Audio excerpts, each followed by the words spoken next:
Bienvenue à tous, je suis Anissa, experte des cheveux texturés. Vous allez pouvoir découvrir avec moi toutes mes techniques et mes tips sur les cheveux texturés. Aujourd'hui, découvrons ensemble un extrait de mon stage Curl Power sur ma coupe signature.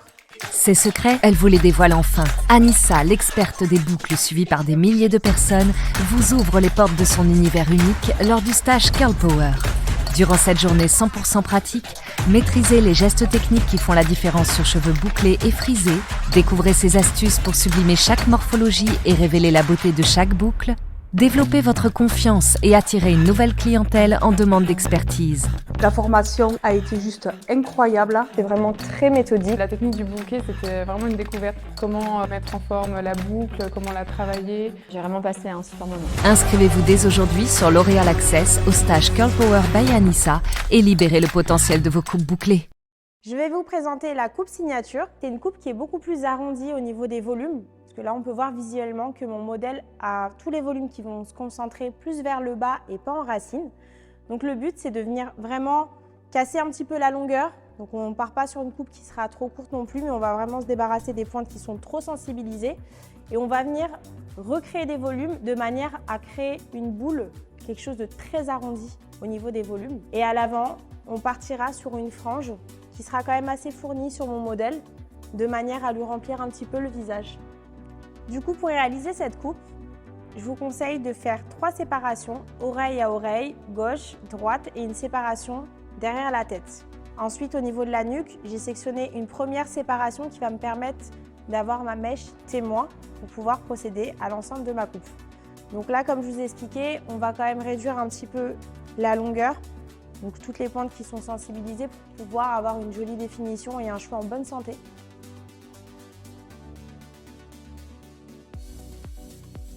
Donc là, je vais couper 3 cm sur la longueur. Donc je vais vraiment tendre le cheveu avec une petite tension et couper droit.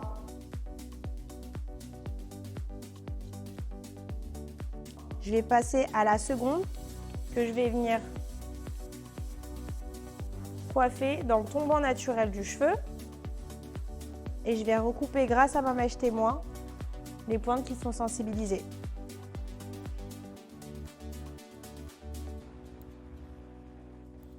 Je commence le côté droit, je vais commencer à prendre une première séparation. Je vais me servir de ma mèche témoin qui est à l'arrière et je vais venir la rabattre à l'avant pour pouvoir couper les pointes exactement au même niveau qu'à l'arrière.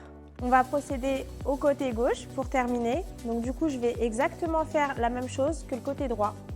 Là, j'ai terminé ma coupe des pointes. On va pouvoir passer à la restructuration. Donc, comme je vous le disais tout à l'heure, le but, c'est d'avoir une forme plutôt arrondie. Donc, on ne va pas hésiter à graduer le cheveu à 90 degrés pour créer un angle beaucoup plus court au-dessus et créer beaucoup de volume et quelque chose de beaucoup plus arrondi. C'est parti. Donc là, j'ai terminé mes séparations. J'ai travaillé mes séparations en section de quartier d'orange. J'en ai fait 6. Du coup, 2 au niveau du plateau de la tête, 2 au niveau des oreilles, gauche et droite, et 2 au niveau de l'arrière de la tête. Donc je commence ma première séparation, donc ça va être ma mèche témoin, et là je vais couper à 90 degrés en technique du bouquet. Qu'est-ce que c'est la technique du bouquet? Ça permet de couper toute la partie qu'on va pouvoir et vouloir dégrader, comme ceci. En fait, on va marteler un petit peu le cheveu et créer un dégradé qui soit assez fluide et de ne pas avoir quelque chose qui soit marqué au niveau de la coupe. Le fait de couper sur cheveux secs, ça permet de sécuriser votre longueur, de pouvoir voir tous les défauts du cheveu, que ce soit aussi bien les doubles textures que les épis et les volumes.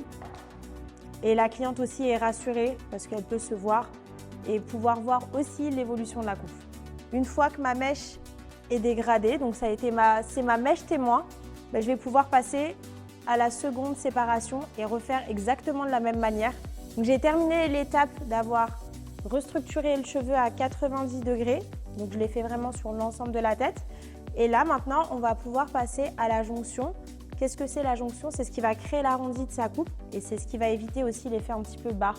Donc on va venir graduer le cheveu à 45 degrés pour pouvoir enlever tout ce qu'il y a en trop, pour vraiment créer cet arrondi visuellement. Donc pour travailler la jonction, je reprends exactement les mêmes quartiers d'orange que tout à l'heure pour créer la graduation à 90 degrés. Mais là, je viens élever le cheveu à 45 degrés pouvoir enlever tout ce qu'il y a à l'intérieur et pour éviter l'effet barre. Donc là, j'ai gradué mon cheveu à 45 degrés et je viens créer toujours la forme du bouquet et marteler la pointe de façon à créer un arrondi. Donc il faudra faire cette technique sur l'ensemble de la tête et après nous passerons à la frange. Alors là, on va passer à la frange. J'ai travaillé ma frange en triangle de sourcil à sourcil. Je l'ai prise avec une épaisseur, donc c'est assez large. Pourquoi? Parce qu'en fait, elle a beaucoup de masse, mon modèle. Donc on veut quand même quelque chose d'assez équilibré au niveau des volumes. Donc il ne faut pas hésiter quand même à la prendre assez large. Je vais venir la couper en technique toujours du bouquet. Comme je vous ai expliqué tout à l'heure pour la coupe à 90 degrés sur l'ensemble de la chevelure. Là, on va faire exactement la même chose. Je vais vraiment faire ma mèche repère en fonction de son nez pour quand même sécuriser sa longueur. On n'oublie pas qu'elle a un cheveu frisé, donc c'est un cheveu qui va beaucoup remonter une fois qu'il sera mouillé. Donc il ne faut pas hésiter à ne pas trop couper sur une frange. Donc je vous remontre, on coupe à 90 degrés, on ferme un petit peu la main, on va venir descendre au niveau du nez et là on peut couper.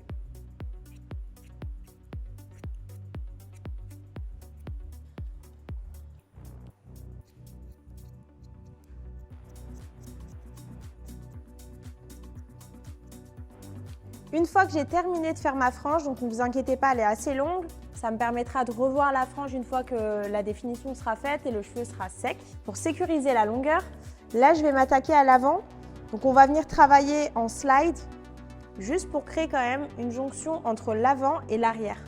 Donc je crée un slide à 45 degrés, slide ou coupé glissé, pour que l'harmonie de la coupe soit quand même équilibrée partout. Pour peaufiner les détails de ma coupe, je vais vraiment incliner mon modèle tête en bas pour pouvoir prendre du recul et visualiser toutes les petites mèches qui peuvent dépasser. Donc là, je vais harmoniser les angles à main levée pour créer un joli arrondi.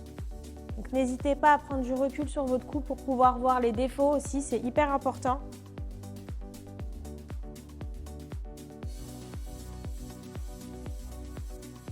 Une fois la réalisation de la coupe sur cheveux secs terminée, on va pouvoir passer au shampoing et au conditionneur. C'est parti! Une fois le shampoing et le soin terminés, je passe à la retouche coupe sur cheveux mouillés pour voir s'il n'y a pas des petits défauts ou des mèches qui dépassent. Donc n'hésitez pas à reprendre vraiment dans le tombant naturel les mèches afin de vérifier si sur la pointe, il n'y a pas des mèches qui dépassent. Donc n'hésitez pas à recouper. Si on coupe en piquetage. Donc on n'est plus sur la technique du bouquet. Et on s'assure de voir que tout est bien au même niveau. Une fois la retouche de la coupe sur cheveux mouillés terminée, on va pouvoir procéder au coiffage. Donc là, on a fait le shampoing et le soin. C'est important d'avoir un cheveu qui soit bien engorgé d'eau. Pourquoi? Pour éviter les frisottis et pour pouvoir avoir une définition parfaite.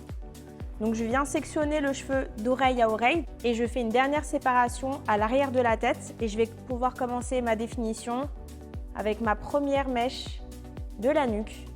Donc je vais travailler en première étape avec la crème professionnelle de Curl Expression. Elle est assez hydratante pour son cheveu. Elle a un cheveu quand même bouclé frisé, donc elle a besoin d'hydratation. On va mettre ce produit en première étape.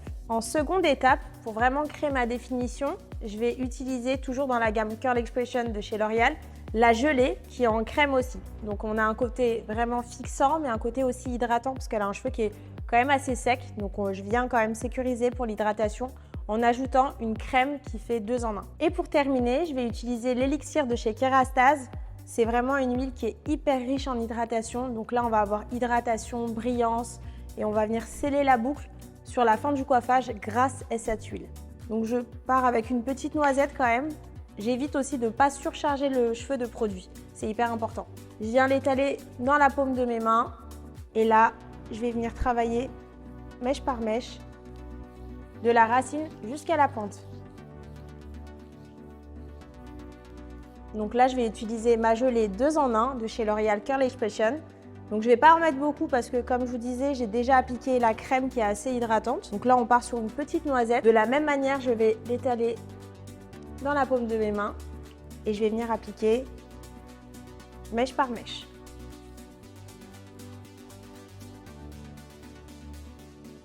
Si vous désirez améliorer la définition d'un cheveu plutôt frisé, Donc là, on voit quand même qu'elle a une très très jolie définition. Moi, j'ai envie d'améliorer sa définition. Je vais venir travailler mon finger coils sur la taille de sa boucle. Donc on voit qu'elle a une boucle plutôt moyenne. Donc je viens travailler mon finger coils dès la racine. Je vais venir tenir la racine et en même temps tenir la pointe. Et je vais enrouler délicatement en tenant une pression qui soit équivalente entre la racine jusqu'à la pointe. Une fois que j'arrive à la pointe, je lâche et je scrunch. Si vous désirez avoir beaucoup de définition, vous allez pouvoir utiliser cette technique sur l'ensemble de la tête.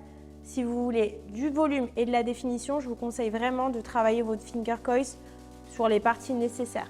Si vous voyez que sur une section, la boucle est très jolie et qu'il n'y a pas forcément besoin de faire du finger coils, il n'y a pas d'intérêt d'en faire.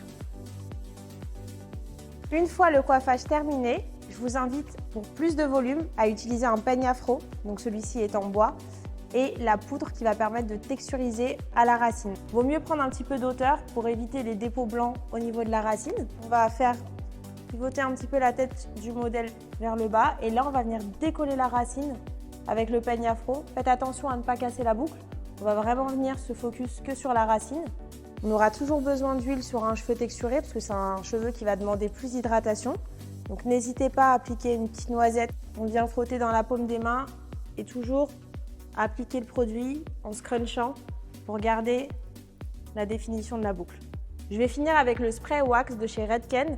C'est un spray qui va donner pas mal de brillance parce que la poudre matifie un petit peu le cheveu. Donc moi, j'hésite pas à remettre un petit coup juste de spray pour redonner un petit peu de brillance aux cheveux.